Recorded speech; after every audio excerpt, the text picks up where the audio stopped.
Bible గ్రంథంలో యేసు ప్రభు జీవించినప్పుడు యేసు ప్రభు తన శిష్యులు కలిసి ఆ యొక్క పడవ మార్గంలో వెళ్తారు. సముద్రంలో వెళ్ళినప్పుడు గొప్ప అలజడి అనేది వస్తుంది.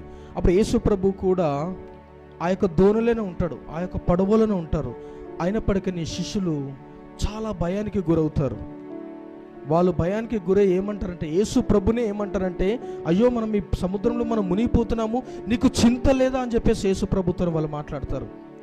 అప్పుడు యేసు ప్రభు లేచి ఆ యొక్క గాలిని, ఆ యొక్క తుఫాన్ని గద్దించిన తర్వాత వాళ్ళు ఏమంటారంటే, అల్ప విశ్వాసులారా మీ విశ్వాసం ఎక్కడ? ఈరోజు మనం కూడా కొన్నిసార్లు మనకు వచ్చేటువంటి ఒక కష్టము, మనకు వచ్చేటువంటి ఒక భయము, మనకు వచ్చేటువంటి ఒక నష్టాలను బట్టి మనం ఏం చేస్తామంటే చాలాసార్లు భయాందోళనకి మనం గురవుతూ ఉంటాం. అయ్యో ఈ పరిస్థితి నుంచి తప్పించబడతానా, అసలు ఈ పరిస్థితి అనేది నా జీవితంలోకి ఎందుకు వచ్చింది, లేదంటే నా భవిష్యత్తు ఏంటి అని చెప్పేసి మనం చాలాసార్లు మనం భయపడుతూ ఉంటాము. కానీ మీరు ఒక్క విషయం గుర్తుపెట్టుకోవాలంటే, యేసు ప్రభు నీ దోణిలోనే ఉన్నాడు. హల్లెలూయా, హల్లెలూయా. ఎవరి దోణిలోనైతే యేసు ప్రభు ఉంటాడో వాళ్ళ దోణి మీద తుఫాను వచ్చిన, ఆ యొక్క అలలు చెలరేగిన, ఆ యొక్క దోణి మునిగిపోయేటువంటి ఒక పరిస్థితి వచ్చినా కానీ దేవుడు మనల్ని కాపాడుతాడన్న విషయాన్ని మనం మర్చిపోవడానికి వీల్లేదు.